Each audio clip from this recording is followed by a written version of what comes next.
አሁን ዛሬ ምርጫ ልወዳደርም ቢል የአጃቢነት ሱስ ስላለበት እንጂ የዘንድሮ ምርጫ ከአምናው ምርጫ ስለሚያንስ አይደለም። በምን መመዘኛ የለመደ አመል ከገዳም ያስወጣል የሚባለው የልምድ ጉዳይ ሆነ። በሩጫ ውስጥ የሚያሯሩጡና የሚወጡ ሰዎች አሉ። አሯራጭ የሚከፈለው ፔስ በዚህ በኩል ጨምርና ውጣ ተብሎ ነው። አሯርጦ ይወጣል። ማሸነፍ የሱ ግብ አይደለም። ዋናው አሸናፊው ሰው በተሻለ ስፒድ እንዲገባ ማድረግ ነው። አሯራጮች እኛ ሩጫ አልለመደብንም ቢሉ የልምድ ጉዳይ ነው። ፓርቲዎች የለመዱት እኛ ሀገር የተለመደው እሱ ነው። ማጀብ ብቻ ታርጌቱ የሆነ አለ ተብሎ የሌለ መሆንን በየትኛውም አግባብ ለማውራት እና ለመንቀፍ ብቻ የተሰራ ሰው ለመስራት ነገሮችን ለማወቅና ለማሳወቅም ምንም አይነት ዝግጁነት የለውም። የኢትዮጵያ ፖለቲካ ይሄንን ነው የሚመስለው። ፖለቲከኞቻችንን በብዛት እዚህ ጉባኤ ኢትዮጵያ ላይ በጭካኔ እና በጣም በሚገባቸው ቋንቋ አይደለም ሌላ ነገር ለማለት ፊታችን መጣው የማይናገሩበትን ሁኔታ የምናገረው ስለደረሰብን ስለተጫወቱብን ያንን ሁሉ አልፈን እንዳያልፍልን ሀገሪቱን ለመረበሽ ህዝብን በዚህ አማራጭ ሰዎች በሌላ ዓለማትና በሌላ ሀገራት ላይ ታግለው ያመጡትን ውጤትና ለውጥ በዛ መልኩ ኢትዮጵያዊ የሆነ ሁሉ ታግሎ እንዳያመጣ እሱን ቦታ ይዞ ወደዛ የመጣን ሰው ደግሞ በሙሉ ባለበት እንዲጠፋ ለማድረግ የሚሰራ ሁኔታ ነው ያየን ያለ ነው ማለት ነው። ምንድነው ቲክቶክ ላይ ላይክ ታፕ ነው አይደል የሚባለው? ቲክቶክ ላይ አይ ቲንክ ቲክቶክ ላይ ለኔ በርግጥ ያው ዩቲዩብ ላይ ነው የምሰራው፣ ግን ቲክቶክም ጀስት የሆነ አሻጥር የበዛበት ይመስለኛል። አንድ ታብ ያደረገው አንድ ሰው ላይክ ያደረገ የለም። በጣም ብዙ ሰው ነው የማየው። በጣም ነው የሚያሳፍረው ማለት ነው። እውነቱ አይቀየርም። የራሳችሁን ነገር ሰው የማይወደውን እንዴት ያያል? ሰው የሚጠላውን እንዴት ያያል? ሰው እንዴት ጊዜውን ያጠፋል? ለሚጠላው ነገር ገንዘብ ያወጣል፣ ለኢንተርኔት ለምናምን። የሚጠላውን ነገር እንዴት ያያል? እንዴት ለዛ ገንዘብ ያወጣል? እንዴት ጊዜውን ይሰጣል? እንዴት አይኑን ያጠፋል? እንዴት እኛ ሀገር የማየው ምቀኝነትና ሻጥር በጣም ከማይረባው ጀምሮ በጣም ልክ ባለፈው እንደነገርኳቸው የተረፋቸውን ምግብ ወስደው ሽንት ቤት የሚጨምሩ ሰዎች አሉ። የነሱን ትራፊ ሰዎች እንዳይበሉት በዛ ልክ የሚመቀኙ በልጠው ከላይ ሆነው እንኳን እንደዚህ እና በጣም ብዙ ነገር አለ።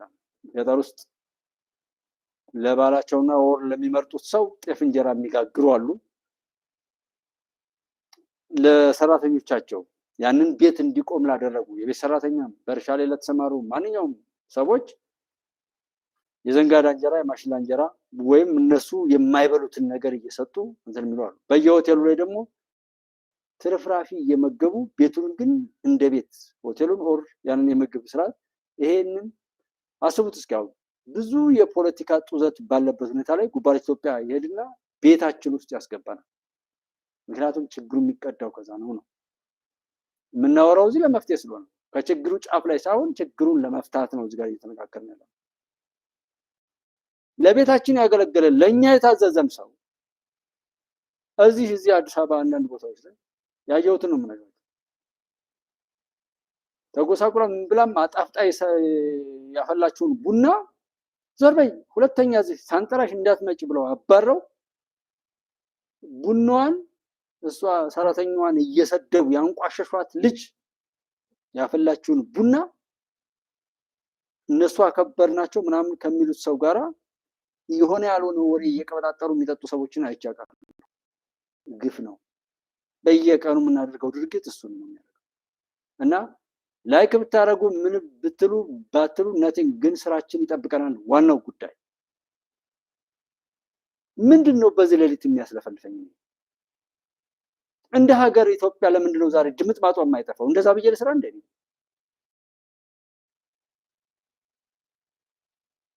የሚያየውን ነገር በእጁ ታች ለማድረግ ለመንካት እንኳን የማይተባበር ህብረተሰብ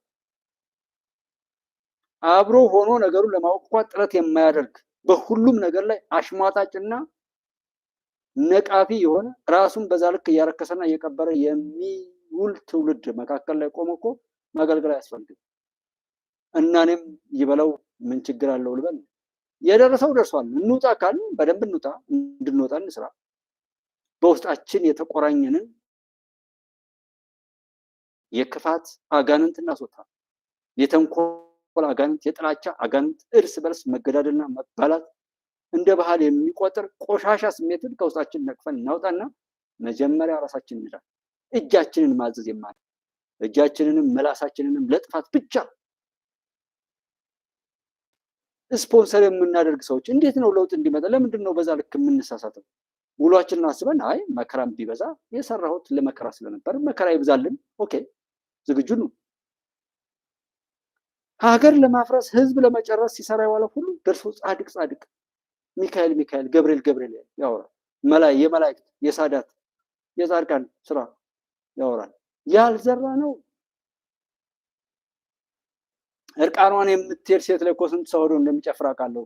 ስንት አይነት ነውር የሚያወራ ሰውን አያለው እኮ። የማይበት መንገድ ነው የሚለያየው እንጂ የዚችን ዓለም የዱንያን ቆሻሻ ነገር እመለከታለሁ፣ ቆሻሻውንም ትውልድ እገስጻለሁ። ለዛ ነው ዝርዝሩን ከምናገር ይልቅ ፈጣሪ ይፍረድ፣ ፈጣሪ በቸርነቱ ይፍረድ፣ ወይ ያጥፋን ወይ በደንብ አስተካክሎ ያኑረን እያልኩ ምለው ዘርፈ ብዙ የሆኑ እጅግ የበዙ ነገሮች ስለሚፈጸሙ ነው። እና በስንት በበሰበሰ ነገር ላይ የሚለው ሁሉ የአንድና የኢትዮጵያን መሪ አፉን ከፍቶ ቆሻሻ ነገሮች ሲተፋ ማየት እኮ በጣም በጣም ጸያፍ እኮ ነው። በጣም ነው የሚያናቸው። የመለስ አምልኮት አለ መጽሐፍ ምናምን ለመማር የሚፈልግ ካለ ማስተማር ይቻላል እያልን ያለ ነው። ሚድነው እንዲድን የማይድነውም እስከ ቆሻሻ ነገሩ ሌሎችን ሳይበክል እንዲጠፋ ነው የምንሰራው። ይህንን ማንም የሚቀይረው ነገር የለም። እጁን ያዋለበትን ይህ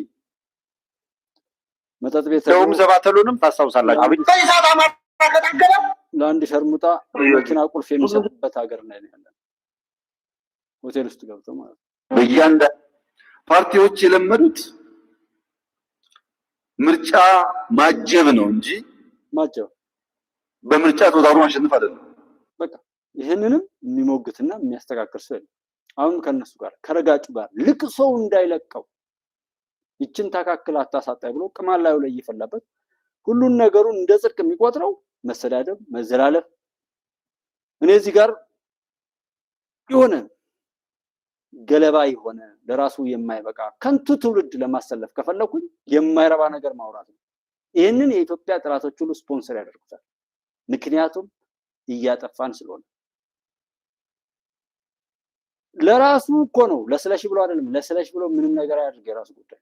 የታደሉት በረከቱን ይጋራሉ። እግዚአብሔር የመረጣቸው ምርጦች ብቻ አላህ የመረጣቸው እግዚአብሔር ፈጣሪ የመረጣቸው ሰዎች ብቻ ነው እድሉ እንዲጠቀሙ ፈልገው። እኔም እንደዛ ነው የምሻው። በአሜት በቆሻሻ ነገር የተሞላ ሰው ላይክ እንዲያደርገኝም አልፈልግም። እንኳን ገንዘብ እንደዚህ ላይ ማለት ነው። የተመረጡት ብቻ በረከቱን እንዲወስዱ ድሉን እንዲወስዱ ደውም ዘባ ለዛ ነው የምሰራው። በኢሳት አማራ ኢትዮጵያ ማሻገር እሱን አብረን ነው ሁሉ ሰላም አለ ሰላም ነው የቱና እየተጓዝ ወደዛ ሀገር ትናንት ደበር ብሎ ነበር ምናምን ብሎ እኮ ነግሮኝ ነው። ዋሽ ቅማላም ወርዶ በነታቸው ሰው ችግር የለም ይመልሳሉ ይመጣልን። አለዛም ደግሞ እንደያዘው ምራት ከገባም ትርፍ ነው። ዳዳን ስንት ኦፕሬሽን እንዳበላሸብን ነው ብታውቂ። ኧረ እባክህ በዚህ በብደት ላይ ያላችሁ ሰዎች ገዳይ ወዳለው ገዳይም አልጠላ ሲደክመኝ አርፋለሁ በጎፈሬው ጥላ እያል ያሳደግነው ዞሮ የሚያጠፉት አይመስለኝም። ያለ ሊያጠፉት ስለማይችሉ ማለት ነው። ይሄን እኔ የምኮራበት አንዱ ነገር የኔ ትውልድ ማለት ነው ኢትዮጵያ ስትፈርስ ቆሜ ማየቴ ነው፣ በአይኔ ማየቴ ነው፣ በተግባር ዝም ብሎ በፕሮፓጋንዳ ምናምን አይደለም። እኔ የምኮራበት አንዱ ነገር የኔ ትውልድ ማለት ነው ኢትዮጵያ ስትፈርስ ቆሜ ማየቴ ነው። ይሄን ያለው ሰውዬ እንዴት እንደዛ ያላል? እኔ የምኮራበት አንዱ ነገር የኔ ትውልድ ማለት ነው ኢትዮጵያ ስትፈርስ ቆሜ ማየቴ ነው፣ በአይኔ ማየቴ ነው። በተግባር ዝም ብሎ በፕሮፓጋንዳ ምናምን አይደለም። ተመልከቱ እንዴት እንዲሆን ለማስተማር ስትነሻል ይህንን ያወራው ሰው አስተማሪ ነው ሰላም ምን ችግር አለ? መጥቼ ዛሬም ቢሆን ባወራ እሰማለሁ። መጥቶ ያወራል፣ መጥቶ ያወራቸዋል። ስለዛ ሰው የሚሰማው ሌላማ ማታ እንደነዚህ አይነት ሰዎችን በተናገሩት ጠልፈን ካልጣልናቸው ሰዎች በተናገሩት ነው የሚሸነፉት፣ በሰሩት ነው የሚወድቁትም የሚጸድቁትም ማለት ከራስ ላይ ክብርን ከሀገር ላይ ነፃነትን የሚገፉበት እና ከዚሁ አንፃር የሌብነት ታላቅ ወንድች በጣም እንትን ምትናት እና ትልቅ ሆድ ማለት ነው።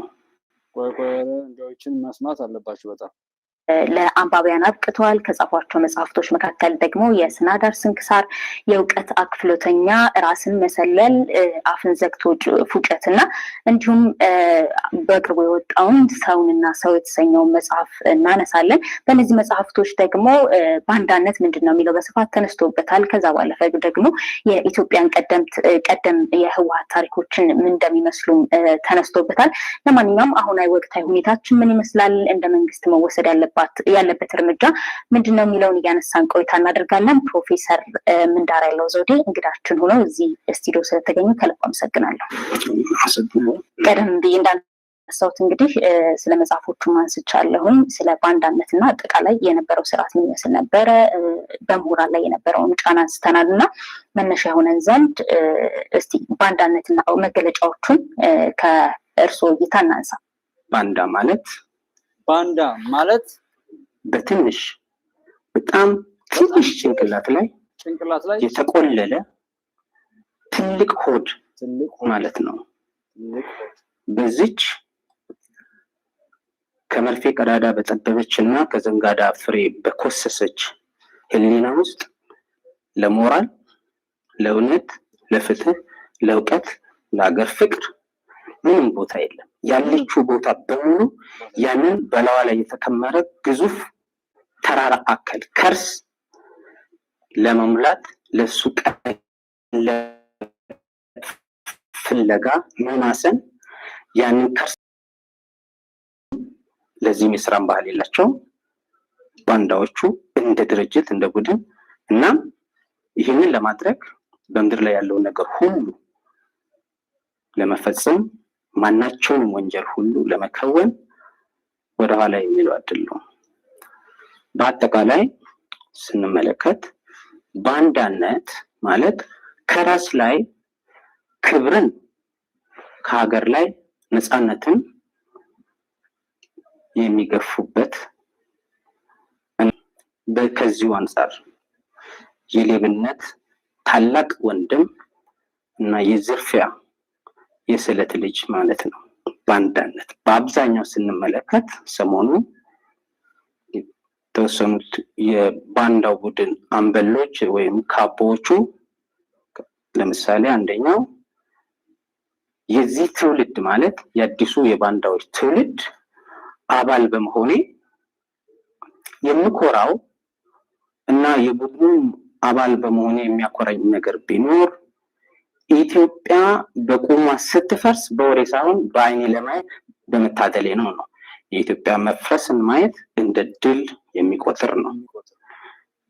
አንድ ሌላኛው ደግሞ እንደዚሁ የቡድኑ ካቦ ወይም የቡድኑ አምበል ኢትዮጵያን ለማፍረስ እስከ ሲኦል ድረስ እንወርዳለን ነው። ቀለል ባለ ትንታኔ ሲኦል ተደርሶ መመለስ አይቻልም። በዛች ትንሽ ጭንቅላት ስለታሰበ ነው እንጂ ሲኦል ደርሶ መልስ የሚቻል ነገር አይደለም። ሁለት ግን በጠቅላላ ይህ የሚያሳየው ምንድነው? ባንዳነት ማለት የማይወተፍ ህሊናዊ ሽንቁር የማይወተፍና የማይጠገን ህሊናዊ ሞራላዊና ህልውናዊ ስብር ማለት ነው። በሌላ አነጋገር ሐኪም ይታከታዋል እንጂ ወጌሻን ይታክተዋል እንጂ ይህ ሞራላዊ፣ ህሊናዊ፣ አካላዊ ስብር በምን ታምር ሊጠገን አይችልም። ቀደም ብዬ እንደጠቀስኩት የአምበሎቹ የተለያየ የሰሞኑ ቅርሻት እንደሚመላክተው ኢትዮጵያን እዚህ ድረስ ፈራርሳ ለማየት ከሀ እስከ ፐ ያቀዱ በጠቅላላው ጥላቻቸው ከምንም በላይ ስር የሰደደ ነው። ለመሆኑ ይህ ጥላቻ ከየት መጣ? ለምን ይህን ያህል ጥላቻ ለኢትዮጵያ ለሳድሮች አሉ? እንደምንስ አንድ የኢትዮጵያ ተወላጅ ይህንን ያህል ሀገሩን በዚህ ደረጃ ይጠላል? ለዚህ ነጻሪያዊ ትንታኔ ለማቅረብ እወዳለሁ። እነዚህ ሰዎች ስንጀምር እነዚህ ሰዎች ባንዳዎቹን ማለት ነው ኢትዮጵያ ምን አደረገቻቸው? ምን በደለቻቸው? ምን ክፉስ ነገር ምንስ በደል ብትውልባቸው ነው ይሄንን ያህል የሚጠሏት? ክሮቻችን በተለይ ምን አደረገቻቸው? ሲመጡ በ83 ወደ ስልጣን ሲመጡ 8 ቀዳዳ ያለው የላስቲክ ጫማ ነው አድርገው የመጡት። በ1983 ላይ ሲመጡ 8 ቀዳዳ ያለው ጮፈር ጫማ ወይም ሸበጥ ጫማ የሚባል ነገር ለብሰው ነው የመጡት። አሁን ኢሳያስ ያንኑ እየለበሰ ሳዋ ላይ ላሉ ኤርትራውያን እህት ወንድሞቻችን በጭቆና በሱ ቆሻሻ ጭቆና ውስጥ እያኖረ የሚያለብሳቸው ሸበጥ በእኛ አካባቢ ገበሬዎች ለእርሻ የሚጠቀሙበት ጮፈር ጫማ ሲበዛ ብዙ ነገር የሚባል እንጃ ያን ነገር መናገሩ ስለማይ ከዛ ወጥተው የት እንደደረሱና ያለ ቦታው ሁሉም ነገር ሲሆን እጅግ በጣም አሳፋሪና አስቀያሚ መሆኑን ያየንበት በቻሉት አቅም ልካቸውን ብልግናቸውን ያሳዩን ናቸው። እዚህ ጋር ፕሮፌሰሩ የሚናገሩት እሱ ነው። ይሄ መቼ መሰላችሁ? ከዛሬ 5 ዓመት ሴፕቴምበር 19 ነው። ኦልሞስት 5 ዓመት ሊሆን ነው። 2021 ላይ ነው እዚህ ጋር የተጫነው አሚኮ ነው የጫነው እና ንግግራቸው ይሄን ያህል ዛሬ ላመጣው የቻልኩት ቅድም ስታሊን በሰው ሲያሾፍ አይቼው ስታሊን ሰው ሆኖ ስለሰው ያወራል፣ እሱ ይተቻል። እሱ የሚደግፈው ሆነ እሱ የሚወደው እሱ ምን የሚለው ነገር በሙሉ ቆሸሸ ነው። የሚጠራው ነገር ብቻ ነው መልካም ሊሆን የሚችለው። ፕሮፌሰሩ ትንሽ እንስማት። ሲሄዱ ከ27 ዓመት በኋላ በቁም ደሟን መጥተው ስጋዋን በልተው አጥንቷን መቆርጨም ሲቀራቸው ነው ከ27 ዓመት በኋላ የሄዱትና ሲሄዱ ደግሞ ባለ 8 ቫልቭ መኪና ወይም ቪኤት የሚባለው ነው በአማካይ የባንዳው አባሎች ተለቅ ያሉት አሳማዎቹ ይዘው የሄዱት እና ኢትዮጵያ እግርን እንደ ረመጥ ላይ እንደ ቆመ ሰው የሚያቃጥል 8 መስኮት ወይም 8 ቀዳዳ ያለው ጫማ በአብዛኛው ተጫምተው ሁሉም የአዲስ አበባ ሰው ቢያንስ ያውቃቸዋል። እዚህ ሲገቡ ከዚህ አይነት ባለ 8 ቀዳዳ ጫማ ወደ ባለ 8 አሃዝ የባንክ አካውንት ነዋያዊ ማማ በአማካይ ላው ከፍ አድርጋቸው ነው የለቀቀቻቸው። ከዛ ውጭም ግን በዛ ልክ ነውር አይሰራም። ሰይጣን ቢሆን ማለት ነው። ያን ሁሉ ነገር ተወርሳላችሁ። ድልድይ ሊሰራ ሄደው ሰውዬ ልናፈነደው ነበር፣ ድልድይ ሊያፈርስ ከሄደው ጋራ ወግኖ የሚቆም አፍራሽነቱን በአደባባይ የሰጠ የተናገረ ሰውን ማየት ብዙ ነገሮችን ሰምተናል። ብዙ ነገሮች አሉ ሶሻል ሚዲያ ላይ ግን ለመፍታት በሚያስችል መልኩ ካልሆነ በስተቀር መስማቱ ስለማያስፈልግ ነው ማናወራቸው። እነዚህ ጣሊያን መጣ፣ ፈረንጅ መጣ፣ ኤርትራ መጣች፣ ሱዳን መጣች። ማን ነው ጠላታችን? እስኪ ጠላቴ የምትሉት ማን ነው? መከላከያ ወንድምህ፣ ሚኒሻ ወንድምህ፣ ፖሊሱ ወንድምህ፣ ፋኖ ወንድምህ ነው። ይህ ወንድማማች እየተጋደለ ወደ ባርነት ወደ አመጽ እየሄደ እንዴት ነው ነፃነት አማራ የሚያመጣው?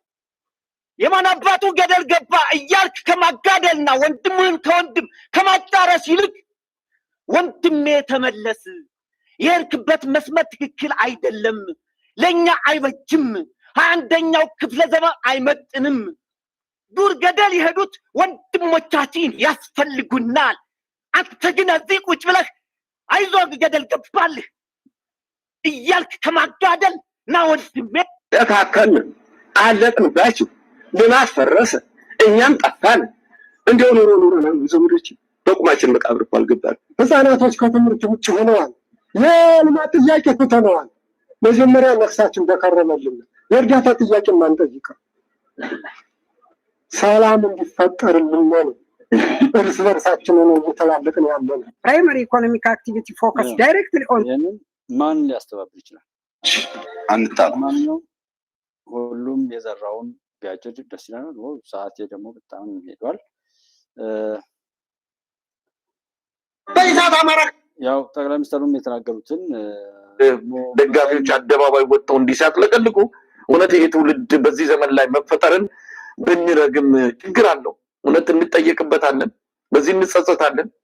የአርሰናል ደጋፊዎች አደባባይ ወጥተው እንዲያጥለቀልቁ እውነት ይሄ ትውልድ በዚህ ዘመን ላይ መፈጠርን ብንረግም ችግር አለው። እውነት ተራገም ከሰሰማ አንተን የሚሰማ እኩለ ሌሊት ችግር የለም ሳይጀምሩት እንደቀደምናቸው ሁሉ እነሱ ከጀመሩት በኋላ ሀሳቡን ቀድመን እንዳወቅነው ሁሉ አውቀንም ሜጀሮች እንደወሰድነው ሁሉ ነገም እንዲሁ እንቃጣለን ብሎ ይሄ ታክል እንደሚደረግ እንዲያውቁት እያደረግን ነው። ጀነራል ምናልባት ይሄንን አጋጣሚ በተለይ ደግሞ ችን ወቅት ጠብቆ እንደነዚህ አይነት ነገሮችን የማሰብ እና የሆነ ችግር ለመፍጠር የሚደረጉ እንቅስቃሴዎች ውጤታቸው ምን ሊሆን እንደሚችል ምንም እንኳን የሚታወቅ ቢሆንም እንደው እችን ጊዜ መርጠው የሚንቀሳቀሱ አካላት እና ደግሞ በአንድም በሌላ መንገድ ተባብሮ መተባበር የማይችሉ አንድ ሆኖ አንድ መሆን የማይችሉ በተለያየ አጋጣሚ እንዲህና እንዲያ ሲሆኑ የነበሩ አካላት በአንጻሩ ግን አንድ ሆነን እንዲህ እናደርጋለን ብለው የሚንቀሳቀሱ ናቸው እና እንደው እችን እሳቤ እችን የጽምዶ እሳቤ እንተገብራለን ብለው የሚሉ አካላት እንደው ይህንን እሳቤ እንተገብራለን ብለው ቢሉ እጣ ፈንታቸው ምንድን ነው የሚሆነው የሚለው ነገር እስኪናሳ። እንግዲህ እንደ ሴኩሪቲ ተቋምኛ የመጀመሪያው ስራችን ሉዓላዊነታችን የማስጠበቅ ስራ ነው የተሰጠን ግዳጅ ተልዕኮ። ከዚህ ተልዕኮ ጋር ተያይዘው እንዲህ አይነት ሁኔታ በሚቃጣበት ጊዜ ግለሰብም ይሁን 10 ሰውም ይሁን 20 ሰው ይሁን የፈለገውን ያህል ስብስብ ይኑር ሲቃጣ እንደተለመደው የበኩላችንን አስተዋጽኦ በሚገባ እናበረክታለን። እቺኛዋን የጽምዶ ሀሳብ በተመለከተ ግን እቺን ቅጀት ወደ መሬት እናወርዳታለን ብለው ስንዝር እንቅስቃሴ ቢያደርጉ እንደ ሉዓላዊ ሀገር ይሄ ተቋም ደግሞ በመንግስት ግዳጅ እንደተሰጠው ኃላፊነት እንደተሰጠው የኢትዮጵያን ሉዓላዊነት ለማስጠበቅ ስራ እንደሚሰራ አካል ሰንበሳት እንደሚቀልጥ ይቀልጣሉ ብለን ነው የምናስበው የምናምነው። ይህን ወደዚህ ደረጃ የሚወስዳቸው ጉዳይ ምንድን ነው? ድርድር የለው፣ ኮምፕሮማይዝ የሚደረግ ጉዳይ አይደለም። የሉዓላዊነት ጉዳይ እና በሉዓላዊነታችን ላይ ቅዠትን የመከረች ግሩፕ አለች። እቺ ግሩፕ ይሄን ነገር ተግባራዊ ያደርጋሉ ብላ ስንዝር መሬት ብትንቀሳቀስ ቅድም እንዳልኩት ሰንበሳት እንደሚቀልጥ ደጋግሞ ይቀልጧታል እንጂ ኢትዮጵያ ላይ የምትፈጸም በኢትዮጵያ ላይ ሉዓላዊነቷን የሚያሰጋ ወይ ደግሞ ሰላሟን የሚያናጋ ነገር አይፈጸምም። ይሄ ፕራይመሪ የኛ የዚህ ተቋም ስራ ነውና መንግስት በሚያስቀምጠው አቅጣጫ ስራዎችን እንሰራለን። ይሄን የምንልበት ዋናው ምክንያት አንደኛ ኢን አድቫንስ ለዲፕሎማቲክ ማህበረሰቡ ይሄን ነገር አዌር የማድረጉ ስራ ተሰርቷል። ዜናው አባውዴት። ሁለተኛ ደግሞ ይሄንን አልፎ በዚህ በጸረ ሉዓላዊነታችን እንቅስቃሴ ላይ የሆነ ነገር እናደርጋለን ብለው ቢሰሩ የተዘጋጀላቸው አጸፋ የሚያቀልጣቸው ነው። ኦልሬዲ ጥንስሱም እየተደፋ ነው። ግን እንደው የተራረፈ እንዲህ አይነት ነገር እንሞክራለን ቢባል ፕራይመሪ ስራችን ነው የሚሆነው እና አይሞክርም፣ ተግባራዊ አይሆንም።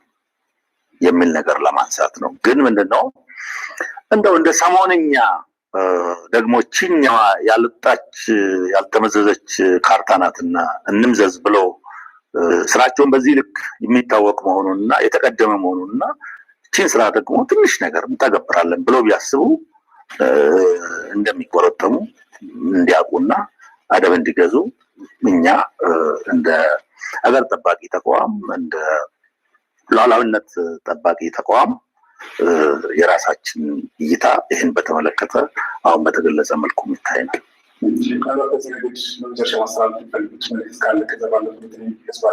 ይህ ምንም ጥያቄ የለውም። ከዛ ያው ሁሌም ነው አይቀየርም። ስለዚህ ምላሹ ይሄው ነው። አንዳርጋቸው ጽጌ ያደረገው አንዱ ለማየት ተችሏል። መጀመሪያ ኦቨሮል እንትኑን ሳይ ስዕል ሊሳል የተፈለገው ነገር ባይሰል ጥያቄ ምልክት ይሆንብሻል። ኖርማሊ ሰዎች መጀመሪያ ሊያነሱ የሚችሉት ጥያቄ በማን ውክልና ነው? አንዳርጋቸው ምን ሲሆን ነው አማራ ተብሎ ታክ ተለጥፎለት አማራን ወክሎ እዛ የተገኘው? ፋኖ ያውቃል የሚል ያልተጠየቁትንም በመጽሐፍ ደረጃ ጽፎ የተቀመጠ ሰው ነው። በነገራችን ላይ አንዳርጋቸው ጽጌ ትራክ ሪከርድሽን ዛሬ የፈለግሽውን ያህል ብትፈራገጪ ልታጠፊዋል። አንዳርጋቸው ጽጌ ያደረገው እዚህ ጋር የሆነው እኮ አይደለም የሚፈለገው። አሁን ሞኞች የሚያሸንፍ እንድታሸንፉ ተብሎ ኢትዮጵያ ውስጥ ምንም ጥላቶቻችን ስራ ማንም አይረዳችሁም፣ ማንም አይደግፋችሁም ነው እንድታሸንፉ ተብሎ ማለት ነው። ይሄ የትኛውም ቦታ ላይ ጥሩ በየሆነህ ቀጥለህ እንድትበላ ነው። የማሸነፍ አይነት ትብብር ለምሳሌ ውጭ ላይ ያሉ ይሄ በበይነ መረብ ምናምን ተገናኘን ያሉ ሰዎች አሉ። እስኪ የእውነት ተገናኙና አክሲዮን መስሉ። እዛ ጋር ተሰብስባችሁ ያየናችሁ በበይነ መረብ ለኢትዮጵያ መፍረስ የተሰበሰባችሁ ሰዎች መጀመሪያ ከራሳችሁ መፍረስ ነፃ ውጡና በአክሲዮን በፒኤልሲ ተሰብስባችሁ በቢዝነስ ራሳችሁን ግለጡ። እስኪ ትውቃችሁን እስኪ አበርቱት። በአንድ አዳራሽ በአካል ተሰብሰቡ። እሱን ትውቃችሁ ስልክ መደዋወላችሁ ግንኙነታችሁ ማደግ ቢጀምር ጋላቢያችሁ እዛ ጋር እንዳትሰበሰቡ ተደርጋችሁ ተሰብስቧል ተብላችሁ እንዲወራ ያደረጋችሁ ኃይል አናታችሁን ብሎ ያጠፋችኋል። የትኛውም ቦታ ላይ ብታምኑም ባታምኑም ኢትዮጵያ ውስጥ እንደው ለጥፋትም ቢሆን የተወሰነ ነገር እንዲያረግ ተብሎ ሲመጣ ከሻቢያ ከህወሓት ከዛ ውጭ በተለይ ፋኖና ሸኔ ተብሎ አማራ ክልልና ኦሮሚያ ክልል ላይ ያለው ነገር ቢኖር የመጀመሪያውም የመጨረሻውም ህዝቡን አዋርዶ ከኢትዮጵያ ነጥሎ እንዲያጠፋ ነው። የትኛው ይቅደም ያስ እንደ ስኬት ነው። ስኬቱ ትግራይ ላይ ከሆነ የትግራይ እንደዛ ሆነ። አሁን ትግራይ ላይ ያለው ሁኔታ የሚያሰጋ ነው ወይ? ለመንግስት ለምናምን የሚደርስ ነው አይደለም። የሚያወሩት ስለምንድን ነው? እንደዛ አይነት ሊሆን ነው። እዛ ሲሰድቡት፣ ሲያረግጡት፣ ሲያዋርዱት፣ ሲጠሉት፣ ሲያንቋሽሹት ከኖሩት በጀት እየመደቡ በብዙ መልኩ ቆሻሻቸውን ሲጥሉበት ከነበረው ሻቢያ ጋር ሄደው ቂጣቸውን የገጠሙት ጥቂት የህወሓት ቁርጥራጮች እዛ ሄደው የገጠሙት ለምን ይመስላል? የሚጠጉበት ስላጡ እኮ ነው። በየቦታው ላይ ያለው ነገር በሙሉ እየተመገዘ እየተቆረጠ እየጸዳ ስለሄደ ነው። ጥምዶ ፈጠርን ብለው በስጉር ሲጋልባቸው የነበረው ጥላት በይፋ ሰብስቤያቸዋለሁ፣ በቃ እናንተ ተጣምራቸዋል ነው ብሎ ያንን ጮሁ ተብለው ነው የጮሁት እንጂ እነሱ ናቸው እንደሚጮሁ በራሳቸው ላይ ያዛሉ አያዙ። እዛ ድረስ የተለጣጠፉት ለምንድን ነው ሲባል ዘመኑ ስላበቃ ነው። ድሮን ከባህር ዳር ተነስቶ መጣና ተናን መታ። ይሄንን የሚያወራ ሰው አለ፣ ይሄንንም የሚሰማ ሰው አለ። እንዲህ አይነት እኔ መቼም ግብጽ ውስጥ እንዳለ የፖለቲካ ብስባሽና ቆሻሻ ነገር አይቻልም። በእርግጥ ደግሞ እሷንም የረከሰች ምናምን ብትሆንና እስከ 2 ቢሊዮን ዶላር የሚደርስ የጦር መሳሪያ ድጋፍ የምታደርገው አሜሪካ ነች ለግብጽ። እኔ እንደዛ አይነት ጂኦፖለቲክስ ውስጥ ማለካከው ያ በውስጥ በትክክል መሰራት ባለበት መልኩ የምሰራው ስለሆነ ነው። እዚህ ጋር ለሚዲያ አይሆን አንደኛ ሰው እየተጠቀመ እየሰማ ዛሬ የተነገረውን ተቀብሎ ነገ ደግሞ ሌላ ተጨማሪ ነገር እየፈለገ ይህንኛውን ሳያባክን የሚቀጥል ቢሆን ሌላ ብዙ ነገር ማውራት እንችላለን። ነገር ግን ከጥላት ጋር የሚናገሩ ሰዎች ይጋጫሉ። ለምሳሌ ስዩም ተሾመን መውሰድ እንችላለን። ቻናሉ ይዘጋል። ሰው ግን በዛ ልክ አብሮት አይቆም።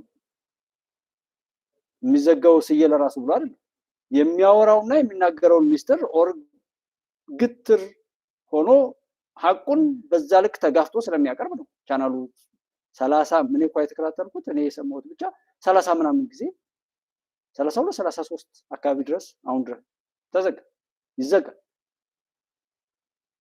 የለም። ቻናሉን የሚዘጉት ሰዎች ለምንድን ነው የሚዘጉት? እሱ የሚያወራውን ነገር ሰው እንዳይሰማው ለማድረግ ነው። ለኛ ብሎ ነው እሱ የሚናገረው። እሱማ እኮ ሰምቶታል፣ ያውቀዋል፣ አዘጋጅቷል ፕሮግራሙን ያውቃል። ሰው ነው እዚህ ጋር ያንን ሁሉ ነገር ሳውራ ይሄንን መናገር እኮ አይፈለኩት $2 ቢሊዮን የአሜሪካ መንግስት ለግብጽ ከሰጠ ግብጽ እርኩስና ወራዳ እንድትሆን ነው እንጂ ማንንም እንድትሞግትም አይደል። ወራዳ ሆና ሌሎችን እንድታዋርድ ነው። እርኩስ ሆና ሌሎችን እንድታረክስ ነው። ሻቢያም እንደዛ በበሰበሰ ነውር ላይ እንዲኖር ነው። በማንኛውም ሰዓትና ጊዜ በየትኛውም ቦታ ላይ ቢነገር የሚያሳፍርና ራሱን የሚያጠፉት ኃይሎች በጭካኔ እንዲያጠፉት የሚያደርግ ነውር እየፈጸመ የሚሄድ ስብስብ ነው። እኛ ሀገር ያሉትን ሰራቸው ሻቢያ፣ ህወሓት፣ ፋኖ፣ ሸኔን ስትወስዷቸው እሱን ነው የሚመስሉት። የትኛውም ቦታ ላይ ቢሆን ከዚህ ጋር ያሉ ሰዎች ምንም አይነት ነገር ቢኖር እርቃናቸውን ከሚቆሙበት በላይ እጅግ ነውረኛና ኃጢአተኛ በማንኛውም ነገር ላይ ቢሆን በጣም በጣም በጣም አስቀያሚ ማንነትና ታሪክ ሰርተው በዛ ውስጥ የኖሩ ናቸው። ስለዚህ ለዛ ነው እዛ ጋር ሄደው የሚልከሰከሱ ጥርሳቸውንም ቢሆን እያንቀጫቀጩ ወይም እያነቡ እስክስተም እያለቀሱ ቢሆን ከጋላቢያቸው ጋር የሚሄዱት ስላልነገረን ነው። አንዳርጋቸው ጽጌ ምኑን እንደወጉት፣ ምኑን እንደነኩት፣ ምኑን እንዳስነኩት፣ ምን እንዳረጉት ምናምን አልነገረንም እንጂ ቢነግረን ብዙ ጉድ አለ። እዛ ቤት ሰውነትን እንዳይመለስ አድርጎ ማርከስ፣ ሲቀበር ብቻ እረፍት የሚያገኝበት ከዛ በኋላ ዳኝነቱ የፈጣሪ ስለሆነ እስከዛ ድረስ ግን ማዋረድና በዛ ልክ ማርከስ የነሱ ስራቸው ነው። እሱን ማወቅ ይሄ ግብጽ ነው። ግብጽ ያን ያህል የረከሰች ብትሆንም አሜሪካ $2 ቢሊዮን ጦር መሳሪያ ነው የምትሰጠው፣ ብር አይደለም የምትሰጠው። ጦር መሳሪያ ከሰጠች ለማን አስታጥቂ ተብላ ነው? አስፉት ጥያቄውን። በአይነት ነው ጦር መሳሪያ በየአመቱ $2 ቢሊዮን የጦር መሳሪያ ግብጽ ውስጥ የሚገባ ከሆነ ግብጽ ለማን አስታጥቂ እየተባለች ነው ያንን የምትረዳው? መቼም ዘመናዊ መሳሪያ አይደለም። ተገዳዳሪ የሚያደርግ F-15 ነው ምናምን የሚባለውን ጀትና ኦር ሌላ መሳሪያዎችን ተገዳዳሪ የሚያደርግ የጦር መሳሪያ አይሰጣትም። ኋላ ቀር የሆነ መሳሪያ ከቆመ ጠብቀኝ የተሻለ ዲሽቃ፣ ብሬን፣ ሞርተር እየተባለ ልክ በሰፈር ላይ ብዙ አውጤቶችን አወናባጅ ሌቦችን የሚፈለፍል ሁሉም በአቅሙ ለጥፋት የሚሰለፍበትና አጥፍቶ ጠፊን ለመፍጠር ለተራ ሽብር የሚውል ነው እንጂ ሀገርን አሻግሮ የሚሄድ የሚሳይል ጦር ምናምን አይደለም የሚሰጣት ለግብጽ። ስለዚህ $2 ቢሊዮን አመታዊ የጦር መሳሪያ ድጋፍ እስከዛሬ አልተቋረጠም። ለማን ነው የሚውለው? ለኤርትራ ነው? ለፋኖ ለሸኔ ነው? ለህወሓት ነው? ለማን ነው? ያ መሳሪያ የሚደገፈው ከአሜሪካ ነው። ሶዋት ቸኪት አስፉት ራሳችሁ። በዛ የሚባል በዚህ ግን ኢትዮጵያን የነካ ልኩን ያገኛል ነው የምለው። በኢትዮጵያ ላይ በክፋት የቆመን ሁሉ እኔ ልኩን እንደሚያገኝ እርግጠኛ ሆኜ የምናገረው። እርግጠኛ ሆኜ ኢትዮጵያን የነካ ሁሉ ልኩን እንደሚያገኝ፣ ኢትዮጵያ በድል እንደምትቀጥል የሚሞከረው ቪዲዮውን ማየት ነው። ጉባር ኢትዮጵያ ዩቲዩብ ቻናል ላይ ቲክቶክ ላይ ያላችሁ ባዮ ላይ ያለውን ሊንክ ክሊክ አድርጋችሁ ወደ ዩቲዩብ ሄዳችሁ መታዘብ ካወቃችሁ በኋላ መውቀስም መተቸትም መብታችሁ ነው። የሀሳብ መድረክ ስለሆነ ይሄ ውሸት ነው በዚህ ምክንያት ግን ተናግረነዋል ማለት ነው። የለንደን እኩለ ሌሊት ጥርስ በዓለም ላይ ማን ምን እንደሚሆን ኦርደሩን አውቀዋለሁ። እሱ ነው የሚሆነው። ምንም የሚያመልጥ ነገር እንደሌለ አይሹር። ምርጫው ይጠናቀቃል። ሀገራዊ ምክክሩ ይከወናል። የባህር በሩ ይሳካል። ኢትዮጵያና ኤርትራውያን ይታረቃሉ፣ አብረው ይሆናሉ። ጅቡቲ ማብራት ሆናለች። ሀላስ ቀጠናው ሰላም ይሆናል። እስከዛ ድረስ ነው እሱን አስበን ነው የምንሰራው። ግብፅን ነው ተውት። የዘሩትን ያጭራሉ። ለኛ የተመኙትን ነገር በሙሉ ለነርሱ መከራ አድርገን እንሰጣቸዋለን። የኢትዮጵያ ድል ይቀጥላል። ኢትዮጵያ ታበጽራ። በእግዚአብሔር ዩቲዩብ ላይ ያላችሁት ወንድሞችም ሰብስክራይብ፣ ላይክ፣ ሼር አድርጉ። ኮመንት ሴክሽን ላይ ፒን እናደርጋለን። ንግድ ባንክም አማራጭ ነው። ሱፐር ስካርም ታንክ ሱፐር ታንክስ ምናምን የሚባለው ነገር ሁሉንም መሞከር ትችላላችሁ። እድሉ አለ። አለማድረግ መብታችሁ ነው። ማድረግ ከፈለጋችሁ ግን ሰበብ ምንም የለም። በሁሉም ነገር ሞክሩ። እውነትን እንደግፍ ነው። እውነትን እንደግፍ። እውነትን ማሻገር ነው። እኛ የደገፍነው ነገር ያሸንፋል። እኛ የጣልነው ነገር ይወድቃል ነው። ከዛ ውጭ ማለቃቀስና መጮህ አሁንም የጥላትን አሻጥር